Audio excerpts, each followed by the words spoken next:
You're listening to Why We Do What We Do.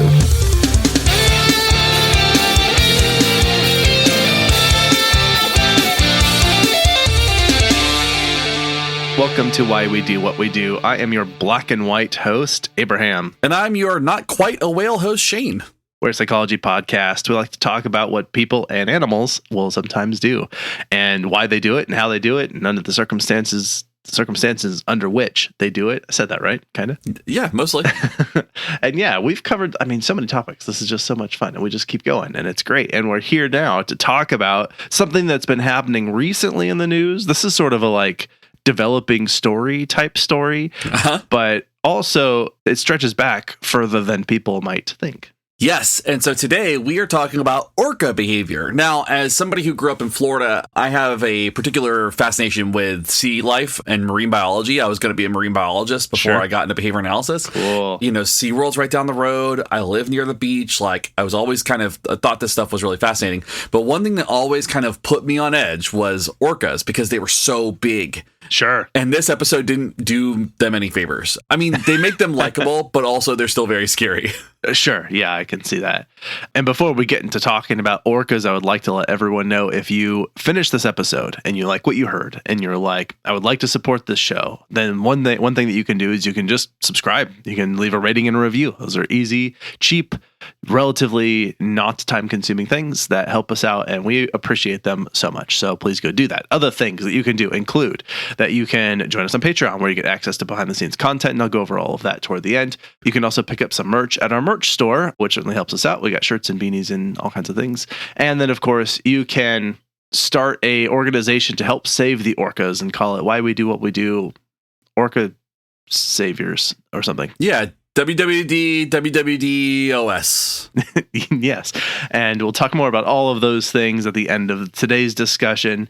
And another important thing to note before we get into it, we're just kind of teasing all the orca things that we'd like to talk about, is that this episode comes out July 19th. Yes, and so we like to celebrate. And today is National Hot Dog Day, or Veggie Dog Day. Go celebrate a veggie dog instead. There you go. It's also National Daiquiri Day, which you compare with Hot Dog Day, I suppose. That sounds tasty. It's also National Urban Beekeeping Day, so that's fun. Put bees in your apartment.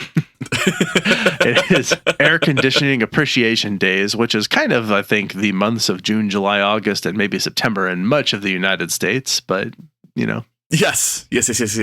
Also, in a surprising bout of serendipity, synchronicities, all that fun stuff, it is Shark Week. Yeah. This is Shark Week, so, go protect sharks. In relation to that, I guess, is that it's Everybody Deserves a Massage Week by a shark, maybe. Yeah. Be careful. It's also National Zookeeper Week, which is really nice for the folks that are taking care of those animals. For those of you who are celebrating Hot Dog Day, it is Horseradish Month, and some people like to pair those. That's a long time to celebrate that condiment, I feel like. An entire It does month. feel like they would have those switched. Yeah. Maybe. Shouldn't it be National Hot Dog Month and Horseradish Day? I don't know.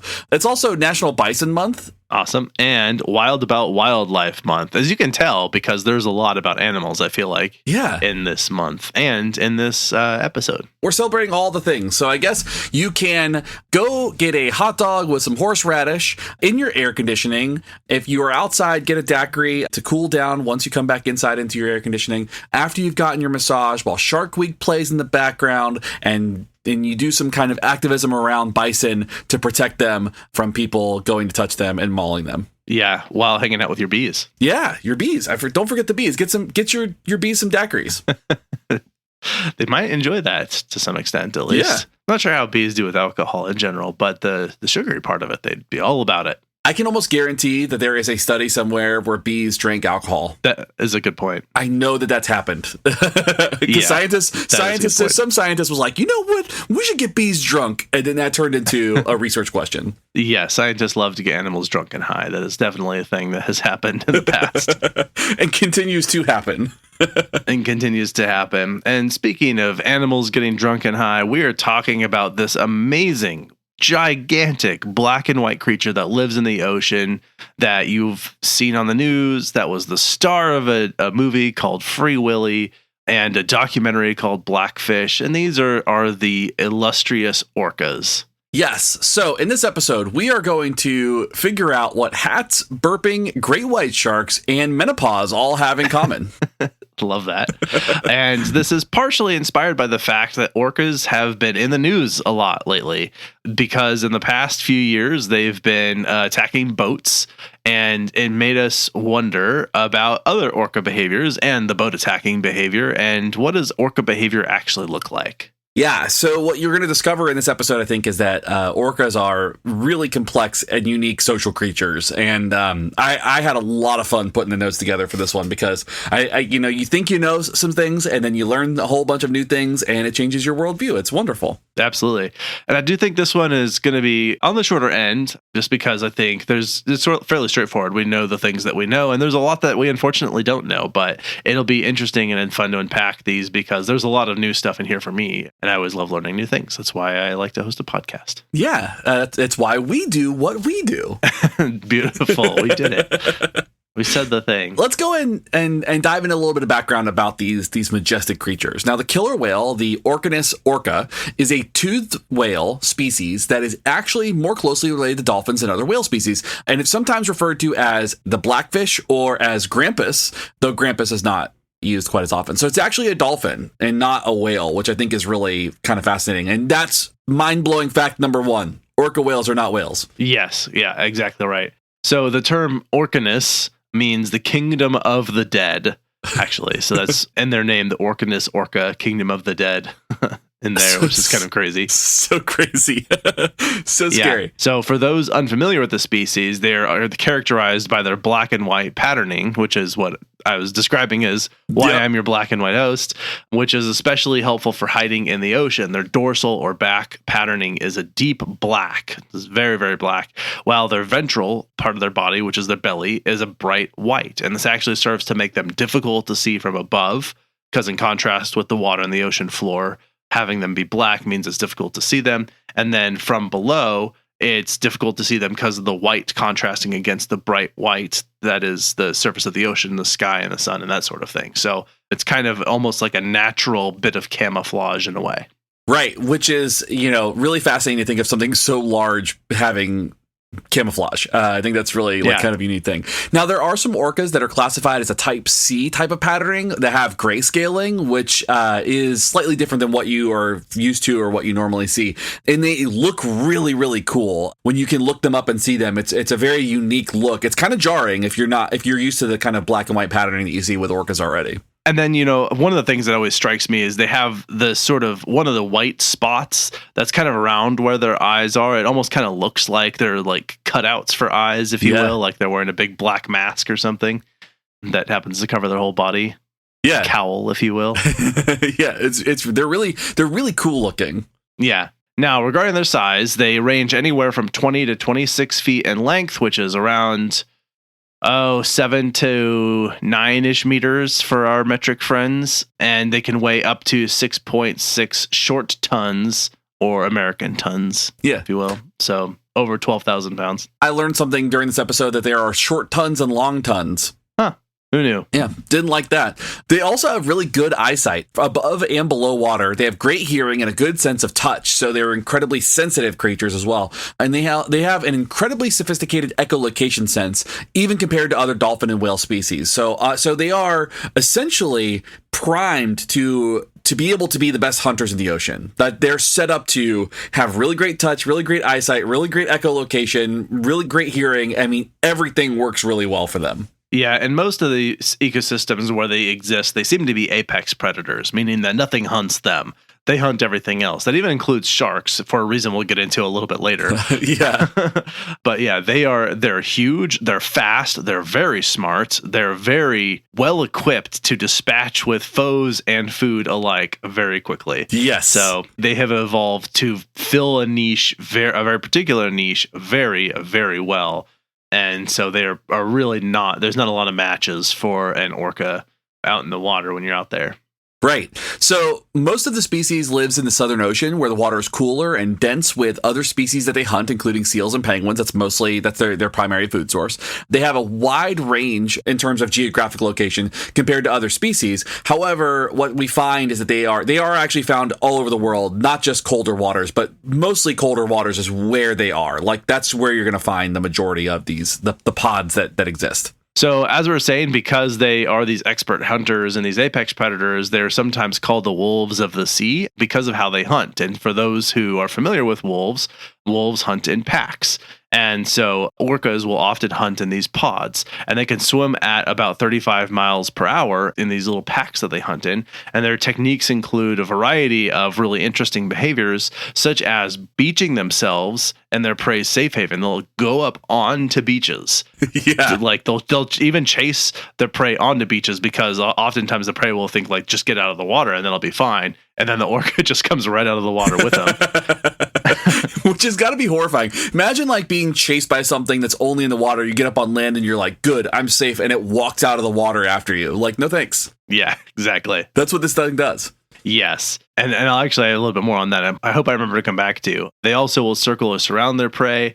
And then, because we mentioned they often swim in colder waters, and they are often, one of the things they really like to eat is seals, is they'll break up ice sheets where the prey may be hiding, so that then sort of force them into the water.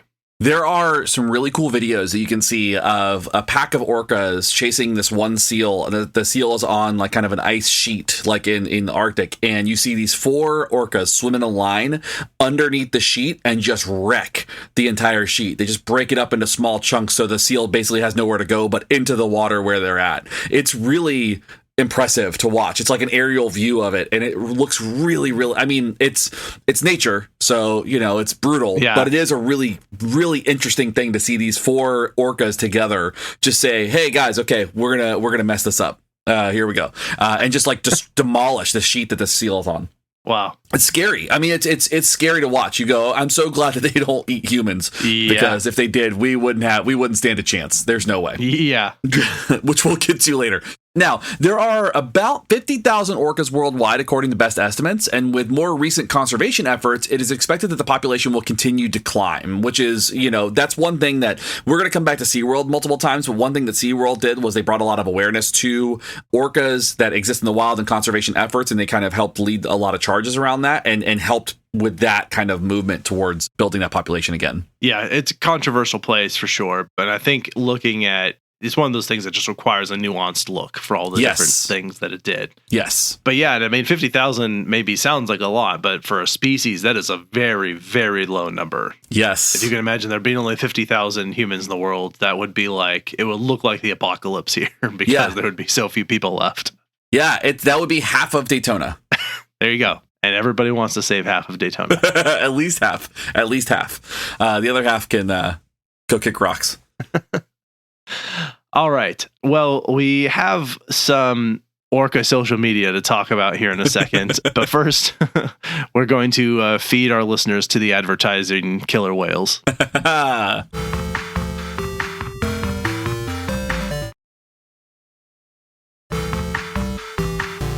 Okay, let's talk about the influencers of the animal world, the orca. Yes, so we have talked about them being scary, but orcas are incredibly smart, and they have really complex behavioral repertoires that are worth kind of diving into. And for the purposes of this episode, that's what we're going to focus on. We're going to focus on all these different things that orcas do. And one of the most important things and most unique things they do is they engage in a lot of play behavior. Because remember, I brought this up earlier, they are a dolphin species. They are the largest dolphin species. They are not really a whale species. And so one characteristic of a lot of dolphin species is they tend to engage in this really complex social play. And orcas have a variety of play behaviors they engage in, and they teach their young these play behaviors. And they really have no functional kind of benefit except for to engage in social norms, right? Like, it's like to engage with other members of the pods. They don't feed them. They don't really do. I mean, some of the behaviors can kind of like generalize into that, but you'll find that some of it's just really kind of like, it seems like a useless behavior, but it's actually socially important. Right. Kind of like TikTok. Before we go into some examples, a real quick note. When you used to go to SeaWorld and go to see performances, if anybody ever did that, you went to go see whale shows or dolphin shows or anything like that, the tricks that they would engage in were actually behaviors. They were reinforcing play behaviors, or they were rewarding play behaviors most of the time. And there were a lot of different examples of, an orca breaching the water and then, splashing everybody, using their tail to splash the crowds and all that. Those were examples of play behaviors that were naturally occurring in the orca behavioral repertoire that they figured out how to reward and turn into a show. Yeah. And I think when we were talking about play is thinking about you'll see other whales and other sea creatures that will breach. They basically come jumping. They swim so fast, they break the surface of the water, and they'll jump out of the water and catch some air. And most of the time when we see that in animals, when we say that this doesn't have a functional purpose for orcas, is because they are chasing prey, they are escaping predators, or there's some other reason for them to be doing it, that we can sort of link back to something that has immediate survival value in some sense or another. Right. I've also seen some whales who do that to protect their young. They'll if they breach, then basically they can hide their young on their bellies. Right. Is apparently a thing that they've done, which is kind of cool. But these orcas will do it when none of those things are present. They're not avoiding attacks. They're not trying to get food. They seem to be doing it just for the sake of doing it, which is kind of how we would define play, right? Right. And as you said, that includes things like doing these back dives, belly flops, and breaches. Apparently one that they're somewhat known for is burping, blowing bubbles, which is really cute. And they'll chase each other. They'll do these fin slaps that sort of seem to be like high fives or fist bumps, that sort of thing. Fluke lifts and waves. And some other really fun trends. I'll let you take the next one. Yeah, so one thing they do is this thing called kelping. And what they'll do is they'll gather seaweed and different types of kelp, and they will drag it around. They'll swim with it on their in the notch of their flukes. So they'll swim with it in their basically what you would imagine their armpits or on the back of their necks. And if you want to kind of compare it to human anatomy, and that's what they do. They swim around with this stuff kind of almost like costume jewelry. Yeah. That's so funny. It's so cute. It's this so idea. Cute. And it's clear that they're doing it for fun because they could easily get it off them if they didn't want it there. Right. They seem to be trying to keep it in place to wear it for a little while. Right. Another thing they do is they mate for fun. Orcas, similar to dolphins, have sex for fun. They're one of the dolphin species is the only other species on the planet that just has sex for fun. So they do mating. They roll. So that's a thing that they'll do. They roll. And then they also do this thing called spy hopping. And spy hopping is basically and they generalize this for hunting as well. But basically they just kind of, if you ever see a video of an orca just popping their head up out of the water just a little bit so their eyeball can see above the surface, that's spy hopping. And they'll do that to kind of be like, oh, there you are, seals. Oh, penguins, there you are. Found you. And then they'll go murder all of them for food. How insidious. Right. So that's what I'm saying. It's all these behaviors are taught as play behaviors, and some of them do turn into functional survival skills. I do see a potential future episode for us called Sex for Fun, where we talk about this. How do we know that animals are having sex just for fun? Yeah, absolutely. And which animals do it? That would be a fun episode. Literally. Another thing that orcas do is foraging. So this is kind of interesting. I didn't know that they do this. According to Wright and colleagues in 2017, orcas engage in these minor foraging behaviors. Does this mean that they're going into the forest and getting mushrooms? Of course not. That's not what they're doing. That would be so scary if they did, though. I would be, I don't know, confused if I saw that. For multiple reasons. But what researchers have found is that smaller groups will break off from the larger pod in this exploration for food sources. They might dive deeper or swim further away to see if there's more available and densely packed food than where their pod currently is. So they send these little scouting expeditions. But apparently dolphins will also do something similar as this sort of scouting thing because they also tend to travel in these pods.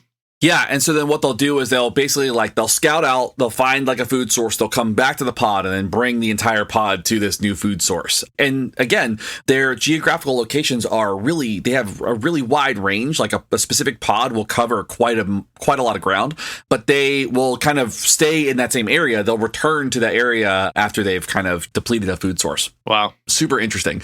Now, they also have really unique social structures and unique parenting behaviors. So because they are highly social in nature, and I think this is going to be an important point that we come back to, especially with the controversies that go along with SeaWorld, they are incredibly social. And this is actually one of the biggest arguments about kind of the current behaviors around SeaWorld and what they were doing. Socialization can occur, but it's limited because the tanks are so small and there are so few of these animals in those tanks. You know, they consider pods between 2 and 15 orcas. That's kind of like the general range, but much of their social interaction relies heavily on finding food sources. So if there are kind of ongoing food sources without having to find them, then that eliminates like almost an entire subset of social behavior for them. Sure. And most of the pods are matriarchal, so which is really, really interesting. The older females tend to lead everything. The pods themselves put a lot of emphasis on raising calves. So again, that's another social set of behaviors that gets eliminated if there's only one calf and there's no need to teach the calf survival if it's in captivity. And there are several subgroups within a pod that exchange members to aid in breeding. So like multiple pods will get together and they'll switch members to be able to help with breeding processes. So super fascinating stuff as far as that goes. Yeah, absolutely. Yeah, and then thinking of them as being organized in these sort of matriarchal societies is kind of unique. It feels like not a lot of animal species are organized that way. Hyenas are, actually. Yeah. But yeah, so that's kind of fun. And so now getting into, I think, what is part of the impetus for wanting to do this episode in the beginning, which is that orcas seem to pick up fads from one another. Yes. So it's clear if you have some scouts and like someone comes back and they're like, dude, we found a bunch of fish, and then the whole pod goes that way, there's some meaningful communication that's happening there. And I'm not saying that it's anywhere near as complex or the level that humans are. Maybe it is, but we don't know. And there's no definitive evidence to say that it definitely is. But it is definitely some kind of functional communication that results in one orca's behavior changing the whole pod of orca's behaviors to then like change direction, go find a particular set of fish. So if they can do something like that, it does stand to reason that we would be able to observe them doing other things like picking up these sort of fads or trends in their behaviors among those in a pod, or even across some pods where you have those subgroups that sort of cross pod lines, if you will. And scientists have actually found that these pods might actually have unique cultures within each pod that, again, extend their play and engagement, which then they sort of share with these other pods. And so let's go through some of the interesting things that they found in these pod cultures, interpod relations podcast. More pod words. As many pod words that we can put on a podcast, I think, podception, we're all for.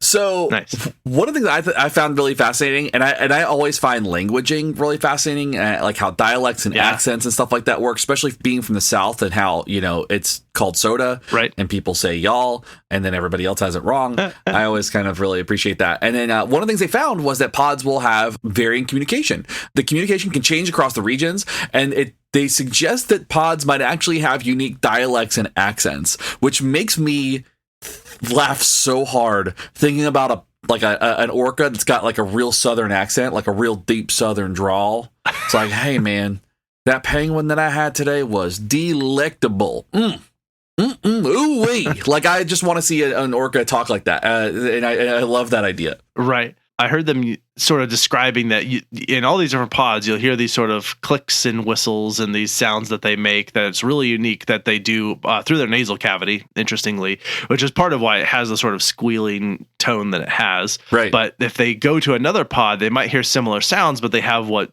they described as having an accent to them, just as you were saying. And they directly compared it to like regional accents in the United States, like a sort of New Yorker accent versus a Southern accent sort of thing, which sounds very fun. It's so fun. Another thing that they do in these groups is they may share meals, but because they're these sort of unique pods, they might also have certain food preferences. So for instance, some orcas may prefer salmon or Chinook, depending on their region. And another one we'll get to is they might instead be passing around something like a shark, and they'll like take a bite and then pass the carcass to the next one, and they'll take a bite, and they just like they share food in this like assembly line buffet thing. Super fascinating. Another thing they found was the orcas near British Columbia began engaging in a behavior called rubbing beaches. And they would actually find certain like pebbly beach terrains where they would go and they would just rub their bellies along the beach. And it only happened with this one particular pod. They haven't seen this across other pods. They found this with this one group that would like scratch their bellies along the beach, like almost like a scratching post. Yeah, right. Yeah. So this one's really fun. In Puget Sound, a female orca began carrying a dead salmon around on her nose. And because these are matriarchal societies, a lot of times the sort of lead female in the group will start the trends. Like if she starts doing it, then the rest of them will start doing it. And so this one was really fun. I believe this was in around 1996 or so that they were observing this in Puget Sound. And there was no, as far as I could tell, no reason for it. She just like put a dead salmon on her head and would just swim around with it. And within 5 to 6 weeks, other orcas from her own pod started also carrying around dead salmon on their heads. They just wear them and just swim around with them. And then other pods that they would interact with started just wearing dead salmon on their head. So it seemed to be almost like a fashion trend that they started doing. And again, didn't seem to serve any additional purpose. They just like salmon on head, just swim around. They're like, hey, I like your salmon hat. Yeah, I thought that was so fun. When you told me that, I was like, we have to talk about this. I need to know about this salmon hat thing. Yeah. Which was just so ridiculous. And the fact that I think it's one thing when it's like, okay, maybe it's like the behavior of a particular organism within the pod, and that's the thing, and like it's just kind of something they observed. But the fact that it like developed within the pod, yeah, and generalized to other pods makes me so happy. Yeah. I just thought that was so great. The simple fact of learning by observation is not something you always consistently find in a lot of other species. A lot of them need direct experience to learn from a particular circumstance. So this is taking learning by observation to a whole new level, because it's not only learning like an important survival skill. This one seems to be learning a nonsense play-like skill. Yeah. And it's just totally unique. So I just think that's sort of fascinating. Do you think that maybe one of the members of the pod saw like the Kentucky Derby and was like, humans wear silly hats, we can do that too? Probably. Yeah. I hope so. This is something I didn't include in the notes, but around 1999 as well, they found that orcas in the New England that were kind of like in the northeast of the United States, in those areas where it was a little bit colder, started wearing jinkos and wearing backwards red hats and got really into Limp Bizkit for a minute. Oh, no. It was a real strange time, which leads us to actually the orcas near Spain and Portugal, which is the whole, like you mentioned, this was like one of the things that made me want to look at orca behavior, is these orcas near Spain and Portugal actually started attacking boats, or as Fred Durst puts it, they started breaking stuff. And with these attacks increasing over the past several weeks, we thought it would be really fun to kind of dive in to this particular fad, this new fad around orcas, which is these boat attacks. Yeah, and they really hadn't been attacking boats before. So this seemed like the reason it was making the news is because people were like, why is this happening all of a sudden? And why does it keep happening? And why is it happening like in these specific places? And that seems to be spreading and all of that. And so let's hear the advertisers try and sell you a boat that may or may not get attacked by orcas. Maybe it's an orca-proof boat. And then we'll come back and talk about what's going on with these boat attacks.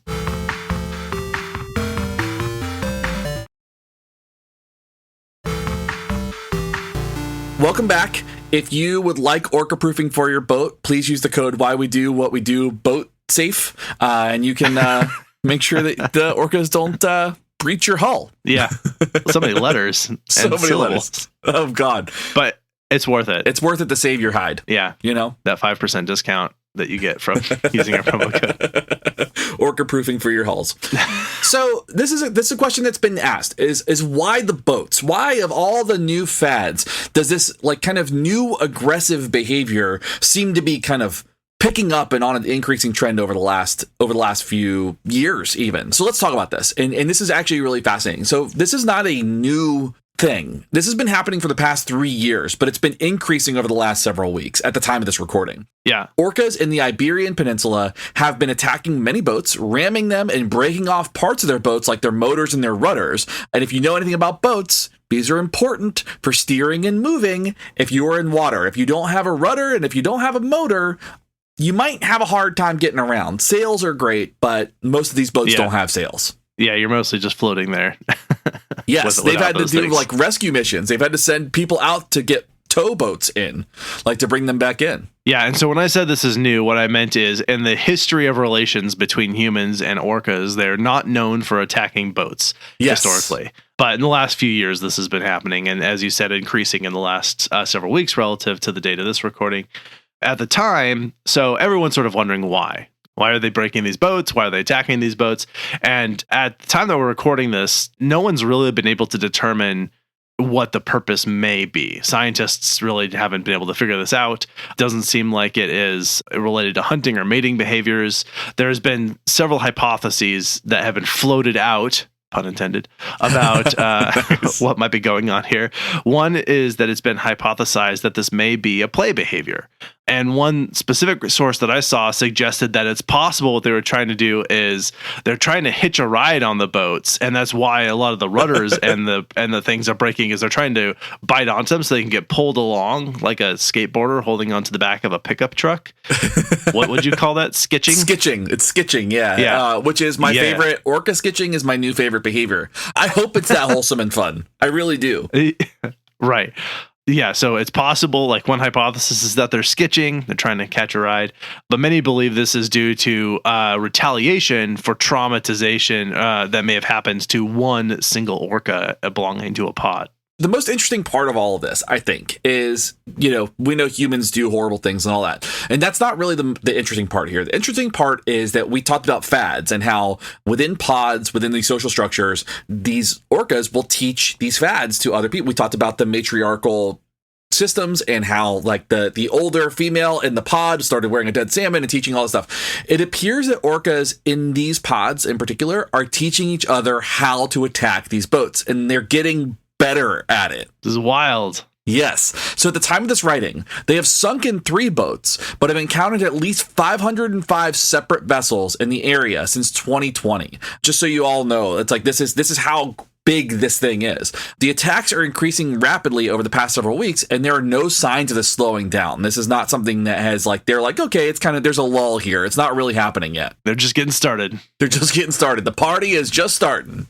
And as we said, because this seems to be learned, and they tend to be learned within a group, observers have been able to identify 2 primary groups who have started to take this on after the initial trend began. One pod made up of juveniles and another of varying ages and one adult. It does seem to be that it's largely juveniles who are attacking these boats, which maybe makes the skitching make more sense, yes. But that is something that they're doing. Just like what we've got going on in the humans. So these orcas, they're on TikTok. They picked up this boat attack challenge from TikTok. And so now that adults are involved, it'll probably start to die down. There'll be less boat attacks because they don't want the old people around. It's going to go the way of Facebook. You know how Facebook is. So now, kind of where all this starts, the one adult that's involved in this, lovingly named White Gladys, which is great because orcas are mostly black color patterned. Yeah. White Gladys may be the orca that started the trend to begin with. And it's currently believed that White Gladys was entangled in a fishing net or had some type of negative encounter with a boat. It isn't believed that these are revenge orcas per se, but they're highly protective orcas. So it's not that they're like seeking out justice and revenge and retribution, but what they're seeing is kind of this danger, and they're going, nope. Not again. We're protecting White Gladys, and the juveniles are going and attacking them. And so basically what they're saying is the boats are a danger to them, so they're getting rid of the danger. And I think from like a logical standpoint, that makes sense. Yeah. Reasonable hypothesis. Yeah. Probably more evidence for that than the skitching, but I would love it to be the skitching. I really hope it's the skitching. Like that, I hope it's that simple. I really do. Yeah. It's currently believed that at least 15 separate orcas are involved in the attacks. And again, these are from the 2 groups above, or about 6 subgroups across those main pods. But here's an important thing to remember. Orcas live anywhere from 50 to 90 years, so they're not terribly far off from where humans are. Right. And so if this behavior continues and is taught across pods and to younger generations, this could be something we are seeing for a very long time if they just keep attacking people's boats. And I do think it's worth pointing out that it doesn't seem like orcas are doing this to deliberately hurt humans. Partially because, as I heard someone else pointing out elsewhere, humans would be very easy prey for orcas. Yes. Like, very easy. We can't swim fast. We can't see them coming. We're really bite-sized for them. Like, we're actually pretty much exactly the right size for a meal. So if they were out there trying to hunt us, like, they would be very easy for them to do that.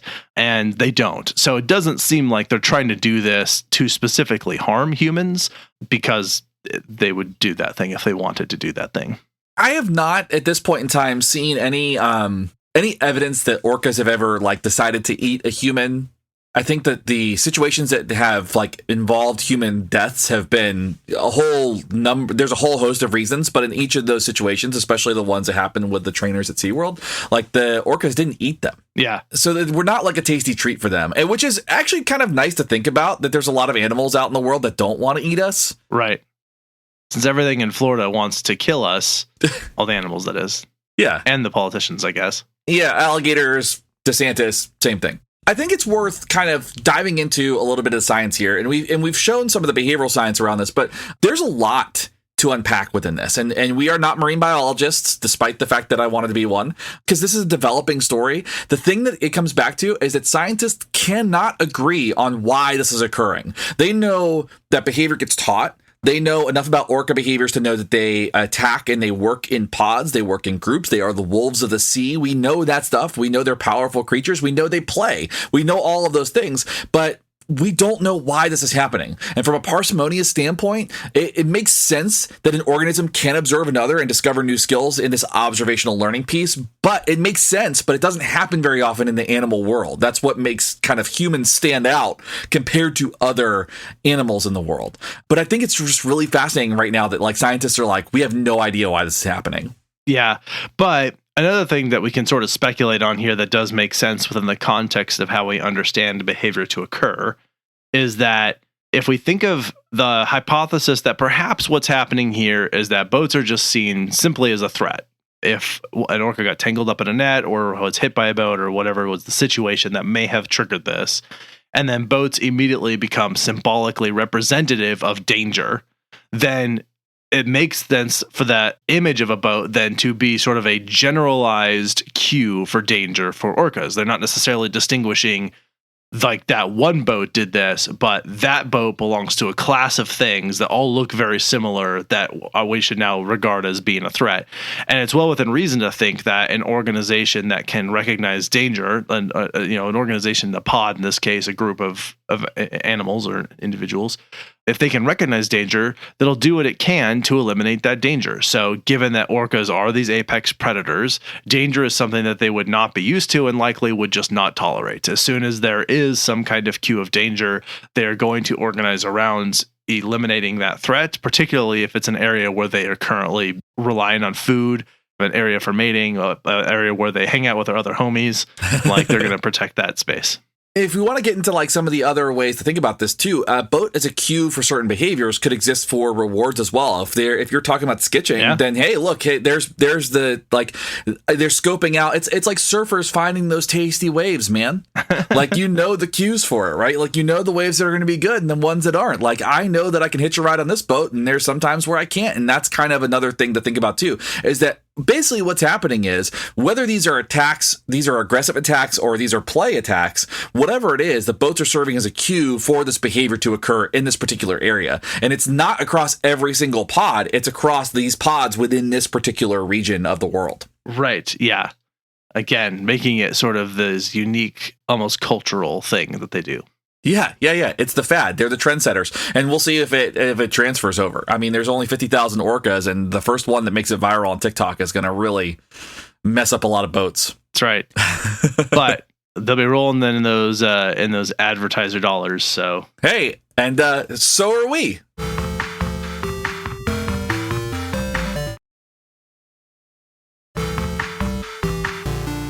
We have some more other interesting sort of tidbits going on here. According to sciencefocus.com, a single orca would win a fight with a great white shark. Why? Because orcas are bigger, faster, and smarter, and they hunt in packs.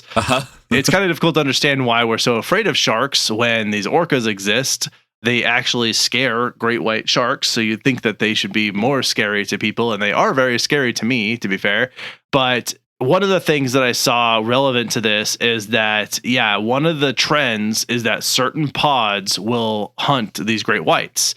And as I was saying, the great white sharks tend to, they're loners. They tend to sort of go out on their own, and they basically eat anything that they see rather than working together cooperatively. I can say that word. Orcas work together, as we were saying. They're very social. And so they hunt in these pods, then they'll surround sharks.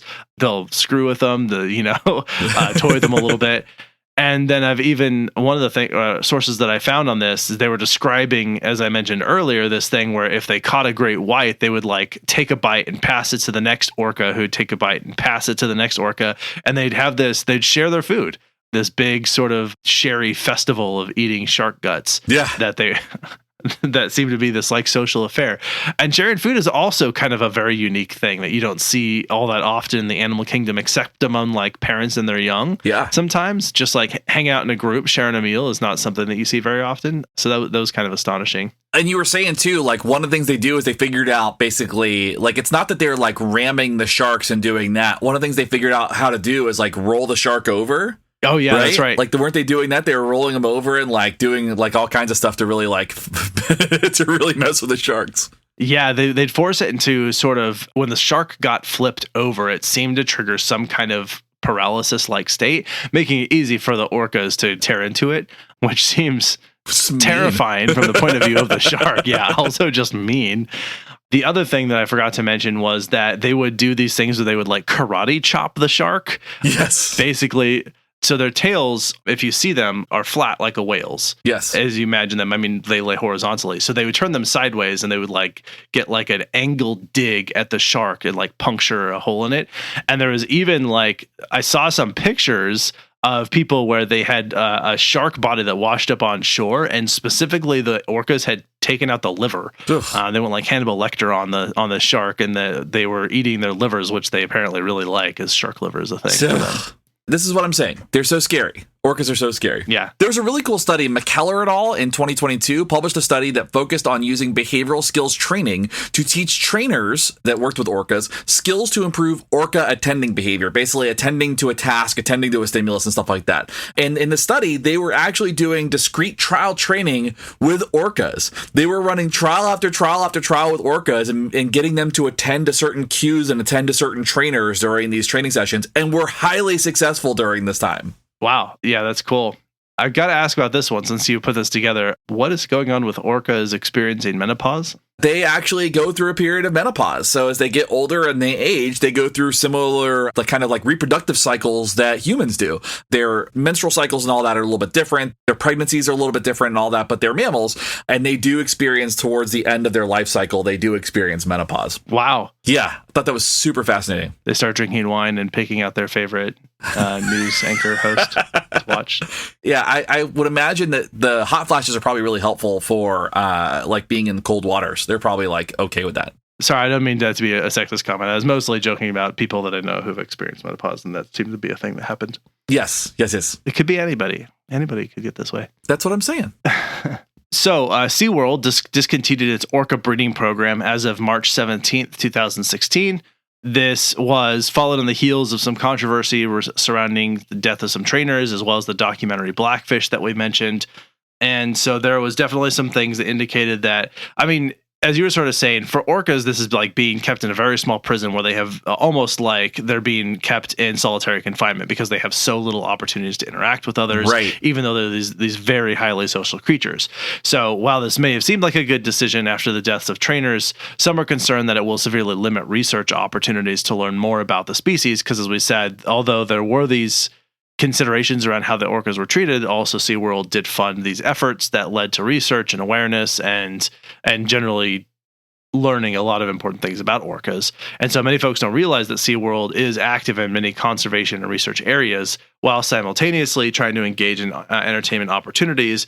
And so I do understand the concern about exploitation. I do understand, I think, the treatment of these animals and what that meant for them as a species. I also think it's not as black and white as the orcas are.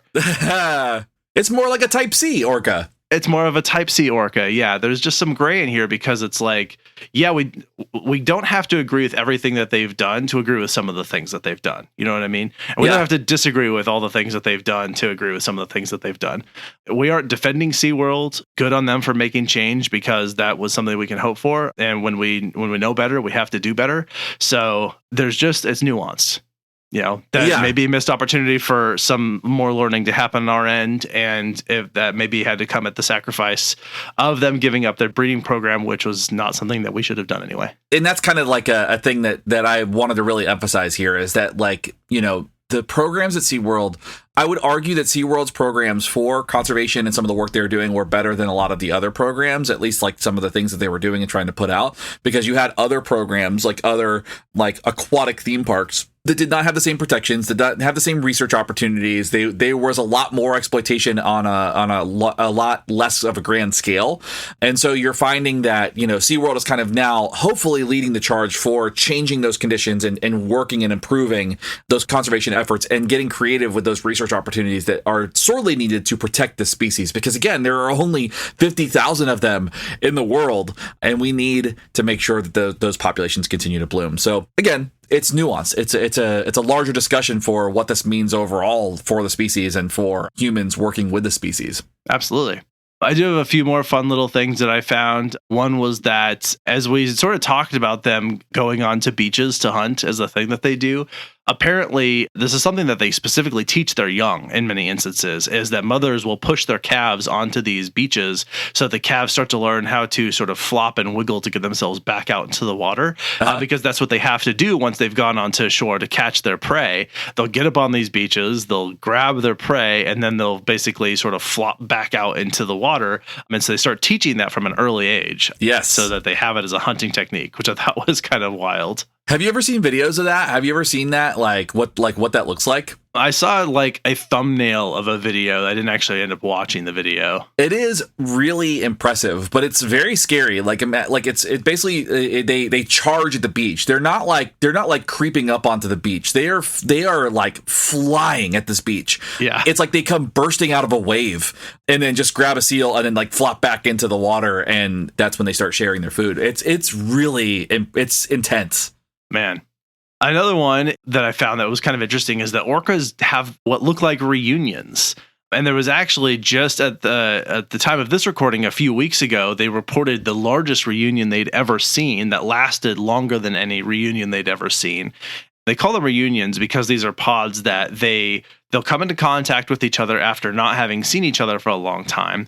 And according to this one researcher I was reading, they said that essentially they'll create a line facing each other across like a 300-foot stretch of water. They're floating in this formation, sort of elbow to elbow, if you will, peck to peck. And they just hover there, not making any sounds, just sort of looking at each other like they're greeting silently or something. And then after a few minutes, then they basically party. They swim at each other. They're flopping around. They rush and break rank and swim around each other. They're slapping their tails together. They're jumping out of the water breach and rolling around. And again, it doesn't seem to have any other function other than this social engagement piece. And the one that I saw on the news said that like sometimes they'll do this, it'll go on for a few hours and it's a couple of pods. But this one, they saw like 6 pods come together and they went for like 12 hours, basically having the biggest orca party ever. Like a rave, they were just playing and playing and playing for so long. They said they'd never seen anything quite like it. It's so fun though. Like I feel like that's such a fun thing to think about, that they're like, right, they're getting together and they're like, hey, nice to see you again. Like, and you're just really like enjoying their company. I love that. Yeah, super fun.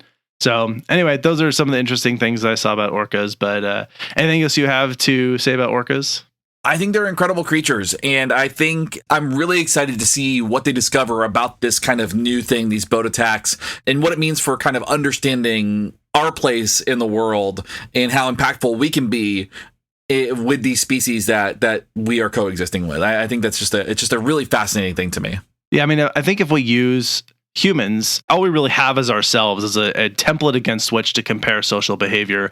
Although we've seen social behavior in other species, of course, but we are often looking at, does this look like something we do? And therefore, is it something unique? Because humans do a lot of things that are very unique relative to other species of animals. And so we look at this, and this looks closer to what humans do than a lot of what other social behaviors we see across other species.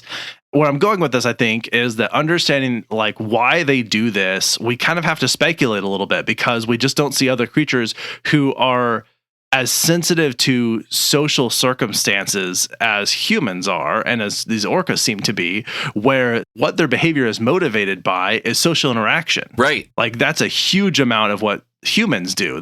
We have these traditions, we have our groups, our little tribes, we have our families, we have family structures, we have societal roles that we all play, and it's gotten incredibly complex among humans. But orcas also seem to have this. They have these little tribes, they have their families, they have their hierarchies, they have their roles, and then they hang out with other tribes and they like party and have fun together. Yeah. And they like interact, and like this social world seems very rich and fulfilling for them.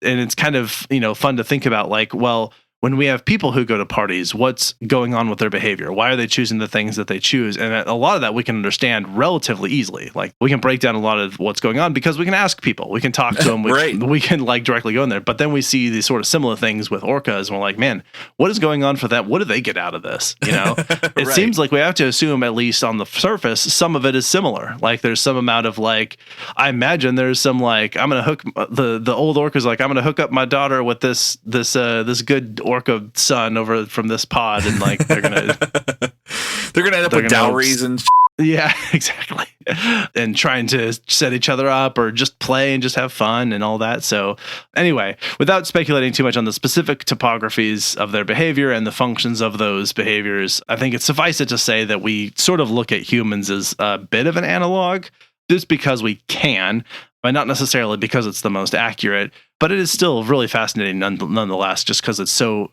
uncommon in many other species. Yes, absolutely. I think that's the best way to put it. I couldn't have summed it up better myself. Lovely. Well, in that case, if you're joining us for the first time, one of the things that we do when we're wrapping up an episode is leave you with something actionable that you can do.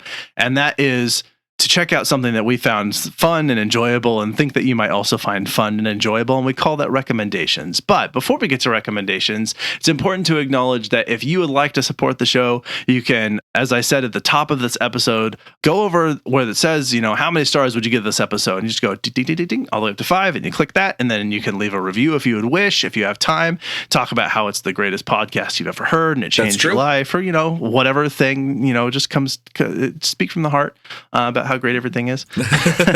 Make sure you subscribe so that our podcasts are always showing up brand new for you every week. That we put out new episodes every Wednesday.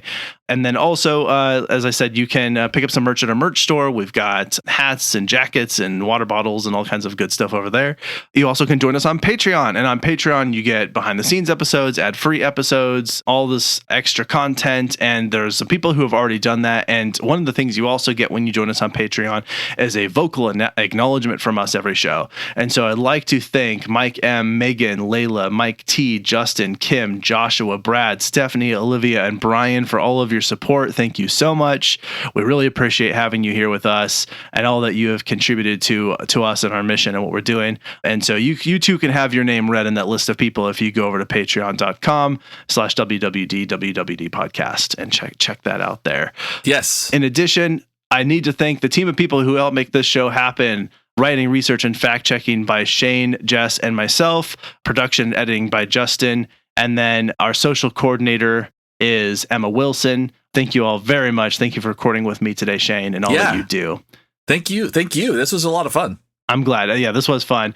Anything that I missed or anything you'd like to add before we get to those fun recommendations? No, I think that covers it. Awesome.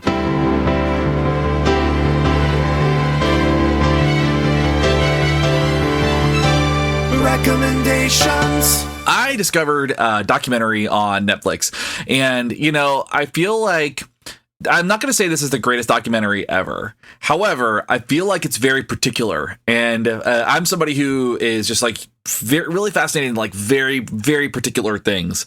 And this was one of them. It's called Muscles and Mayhem, an unauthorized story of American gladiators. Did you watch American Gladiators growing up? A little bit, yeah. I don't remember it very well, though. It is a wild time. So most of what everybody remembers is like you had these big like athletic people that had like very like one syllable names like Blaze and Sky and all that stuff, right? Sure. And then you had a couple that had two, Nitro, Laser, and they were all like really tough sounding, very 90s names. Sure. It's a 6-episode series that interviews the original gladiators and like some other folks that came up and how the show came to be, how it became kind of this like weird 90s like phenomenon. It kind of dives very briefly into Crash TV, which was like kind of in the 90s was like all the stuff that where reality TV was like really terrible and all the things. Like, that's what it was. It's basically just like, not just in the 90s. Yeah, exactly. It's kind of continued. And they were saying like, it just all the criticisms and stuff around it and how unsafe it was. And when you really think about American Gladiators, you're like putting people who are not athletes up against people who are athletes on activities that are not well thought out, and people were getting hurt all the time. Thanks. It's a really fascinating kind of like glimpse into the 90s. It's from like 1989 for 7 seasons up through like 95, I think it was, is when they finished it up. And it was just a super interesting, unique look at this time frame that I remember so fondly, because I was so obsessed with that. I was like, I want to get in one of those steel balls and roll around. I want to do the Eliminator. I wanted to do those things. And it's super, super interesting. And also just a really interesting glimpse into Hollywood and how terrible it is. Sure. Sounds like fun. Yeah, it's great. All right. And you said the documentary is a like 6-episode series, you were saying? It's a 6-episode limited series on Netflix right now. Got it. Okay. Yeah. Fun. I'm also recommending a TV series. I don't know if this is going to get a second season. Kind of hard to imagine how it could, but it's a series called Jury Duty. This is from Freevee and is available on Amazon Prime for those of you who like to watch that. It's sort of like reality TV meets prank show meets sitcom in a way. Sure. A lot of improv comedy. The premise of the show, without giving really anything away, because I think you need to know this going in, otherwise you may not like it. You might think this is, not as funny as it is, or it's crazy. I don't know. Anyway, is that a bunch of actors and improv comedians get together to basically stage a trial, and they get a guy off Craigslist for jury duty for this trial. And so he shows up thinking it's a real trial and it's real jury duty that he's doing because he's been summoned for jury duty, or has been asked to come for jury duty. Sure. And specifically the recruitment was like, oh, we're filming this documentary about how juries work, I think was how they justified having all the cameras there and everything. And so he's sort of showing up thinking, well, this is going to be, a really boring thing, but there'll be all these cameras and they're just shooting like what it's like to do jury duty. And so that's why he sort of volunteered for it, I think is what happened. Anyway, so they set up all these beats and skits they wanted to have happen along the way. Then they engage him, this guy who is unsuspecting, thinking this is all real. And they go through and they said they specifically had to arrange days where like almost nothing would happen. They'd show up and there'd just be like 8 hours of very little going on, because that's what jury duty can be sometimes, right? Right. And so they'd only keep, of course, the parts they filmed that were meant to be sort of fun for the show. But they had scripted in all these interactions to take place. But if the guy, like, they couldn't predict what he was going to do necessarily. So they had some sort of, if this happens, then do this. But if this happens, then do this. And then sometimes they just had to go completely off script and make it up as they went. And included some very eccentric characters in it. And anyway, James Marsden is in it. He plays sort of a very Hollywood elite douchey version of himself. And so anyway, again, don't want to give too much away, but the show is just absolutely hilarious. It's so funny. It's so well done. It's super engaging. So what you might hear about this and maybe not want to watch is like prank shows can be really hard to watch because you're like watching someone like have a bad day and get upset, and like that can suck. Anyway, they handle it very nicely in this one. When they do the big reveal and they really treat the guy like, hey, you were such a good sport about this. Thank you really for being along here. So there's a big reveal, which I think is actually, again, I don't want to spoil it, but you need to know that going in, because otherwise you might be like, this poor guy that they did this to. It's not like a mean, like heartless prank. Right. Yes, it is not mean. Anyway, I strongly recommend go check out Jury Duty. I love that. That's so good. I spent as much time talking about that as I did talking about why it's interesting to learn about whales, I think. But that's where we're at. All right. Well, if you'd like to tell us about TV shows that you are watching that are like documentaries on various streaming platforms, we're always open to hearing those things. If there's something you'd like to add about orca behavior, what we missed, or what you'd like to comment on, or just tell us how great of a job we did, you should certainly do that. You can reach out to us directly by emailing us at info@WWD podcast. We're active on all the other social media platforms, and we really want to hear from everybody who is there. So I think that is all that I have. Anything that I missed or anything you'd like to add before we wrap up here? No, I think that covers it. Perfect. All right, then thank you for listening. This is Abraham. And this is Shane. We're out. See ya. You've been listening to Why We Do What We Do. You can learn more about this and other episodes by going to www.wwdpodcast.com. Thanks for listening, and we hope you have an awesome day.